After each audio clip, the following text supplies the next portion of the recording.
مدرسہ بیت العلوم کونڈوا پونے اس official channel کو سبسکرائب ضرور کریں۔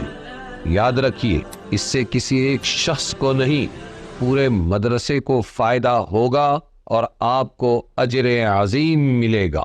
آگے ایک آیت ہے، خالی اس کو پڑھ لیں۔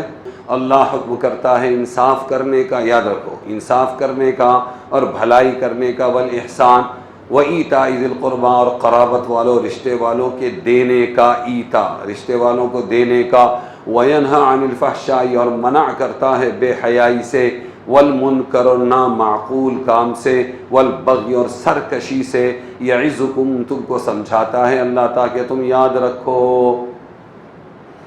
یہ آیت قرآن کریم کی جامع ترین آیت ہے، جس میں پوری اسلامی تعلیمات کو چند الفاظ میں سمو دیا، 3 کام کرو، 3 سے بچو۔ ارے سمجھے کہ نہیں؟ اسی لیے سلف صالحین کے عہد سے لے کر آج تک جمعہ کے خطبے میں یہ آیت شامل کی گئی ہے، چونکہ یہ جامع آیت ہے، اس میں اسلام کا خلاصہ ہے۔ حضرت عبداللہ ابن مسعود فرماتے ہیں، قرآن کریم کی جامع ترین آیت سورہ نحل میں یہ آیت ہے۔ ہو گیا؟ حضرت اقسم ابن صیفی، اقسم تا سے، صیفی صاد سے، اقسم ابن صیفی رضی اللہ عنہ تو اسی آیت کی بنیاد پر اسلام میں داخل ہوئے، اور واقعہ یہ ہوا کہ قبیلے کے تھے، کہا میں محمد صلی اللہ علیہ وسلم سے جا کے ملتا ہوں۔ ساتھیوں نے سمجھایا آپ ذمہ دار ہیں، آپ نہ جائیں، 2 فرشتہ دے بھیج دو۔ تو اس نے ٹھیک کہا، ٹھیک ہے، اور جا کر ان لوگوں نے وہاں پر پوچھا، کیا سوال کیا؟ ہاں، کیا سوال کیا؟ من انتا وما انتا، کیا کہا؟ حضور صلی اللہ علیہ وسلم سے پوچھ رہے ہیں دونوں نمائندے، من انتا وما انتا، آپ کون ہیں اور آپ کیا ہیں؟ اللہ کے نبی نے فرمایا، رہ گیا میں تو محمد ابن عبداللہ ہوں، مختصر، لمبا نسب نہیں گنایا، میں محمد ابن عبداللہ ہوں۔ دوسرے سوال کا جواب یہ ہے، ما انتا، آپ کون ہیں؟ تو فرمایا ان اللہ یأمر بالعدل، میں اللہ کا بندہ ہوں، اس کا رسول ہوں۔ اس کے بعد آپ نے فرمایا ان اللہ یأمر بالعدل والاحسان وایتاء ذی القربی۔ انہوں نے کہا پھر سے پڑھیے، پھر سے پڑھیے، تو آپ نے پھر پڑھا، پھر سے پڑھیے، وہیں یاد کر لی انہوں نے۔ قاصدوں نے کیا کیا؟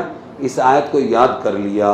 قاصد جب واپس پہنچے بتلایا، پہلے سوال پر تو انہوں نے لمبا نسب بتانے کے بجائے میں محمد ابن عبداللہ ہوں یہ کہا، اور پھر جب دوسرا سوال ہم نے کیا تو اس پر وہ بڑے عالی نسب شریف آدمی ہیں، بتلایا، انہوں نے کچھ کلمات بھی ہم کو سکھائے ہیں۔ اور پھر یہ آیت جب سنائی تو ان قاصدوں نے وہ آیت سنانے کے بعد وہ اقسم ابن صیفی نے کہا، اس سے معلوم ہوتا ہے وہ مکارم اخلاق کی ہدایت کرتے ہیں، اچھی عادتوں کی، اچھے اخلاق کی ہدایت، برے اور رذیل اخلاق سے روکتے ہیں۔ تم سب ان کے دین میں جلد داخل ہو جاؤ تاکہ تم دوسرے لوگوں سے مقدم آگے رہو اور پیچھے تابع بن کر نہ رہو۔ ابن کثیر کی یہ روایت، تو اسی وجہ سے مسلمان ہو۔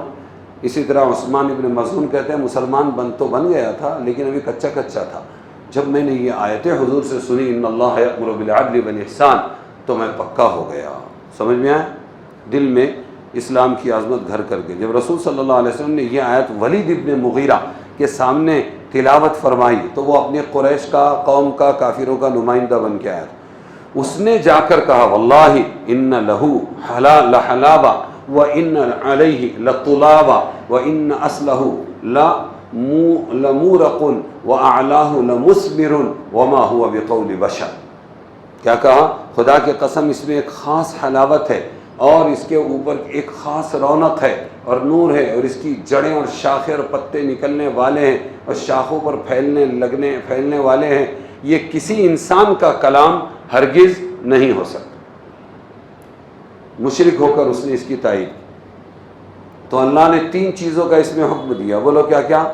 ایک تو عدل، کیا فرمایا؟ انصاف، بہت تفصیل ہے اس کی، بس اتنا ہی، انصاف۔ اور انصاف کے معنی ہے برابر کرنا، 2 فریق آئیں ان میں برابر کا انصاف کر دینا۔ سمجھ میں آیا؟ اور بہت سارے اس کے معنی ہیں، اعتدال کے معنی بھی آتے ہیں۔ آگے دوسرا یہ کیا؟ اپنی ذات کے ساتھ بھی انصاف کرنا۔ پھر احسان، کیا فرمایا؟ اچھا کرنے کو احسان کہتے ہیں۔ اس کی 2 قسمیں ہیں، ایک تو یہ ہے کہ فعل یا خلق و عادت کو اپنی ذات میں اچھا مکمل کرے، اور دوسرے یہ کہ کسی دوسرے شخص کے ساتھ بھی اچھا اور عمدہ سلوک کرے، تو یہ کیا ہے؟ احسان۔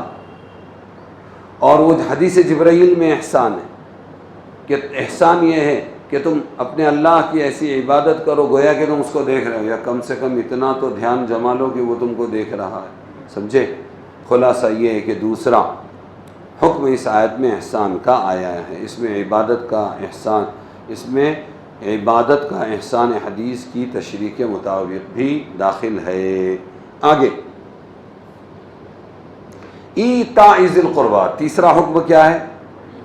ایتاء ذی القربیٰ، رشتہ داروں کو دینا، رشتہ داروں کو، اس میں بیمار پرسی بھی کرنا، کبھی جا کے سلام دعا بھی کرنا، سمجھ میں آیا؟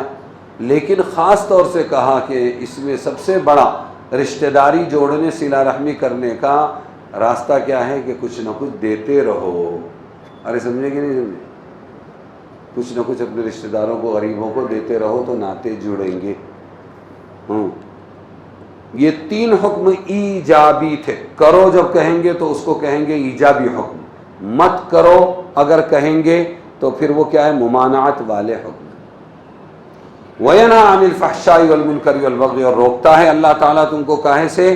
فحشا، منکر، بغی سے روکتا ہے۔ فحشا ہر ایسے برے فعل یا قول کو کہا جاتا ہے جس کی برائی کھلی ہو، وہ بھی مت کرو، ہر شخص اس کو برا سمجھے۔ منکر وہ قول و فعل ہے جس کے حرام و ناجائز ہونے پر اہل شرع کا اتفاق، سب لوگ اس کو برا نہ سمجھے، کچھ لوگ سمجھے کہ ارے چلتا ہے، لیکن جو ہمارے علماء ہیں وہ اس کو بالاتفاق برا سمجھے۔ اس لیے اجتہادی اختلافات کو کسی جانب کو منکر نہیں کہا جا سکتا، علماء کا آپس کا اختلاف منکر نہیں، تمام گناہ آ گئے منکر کے اندر۔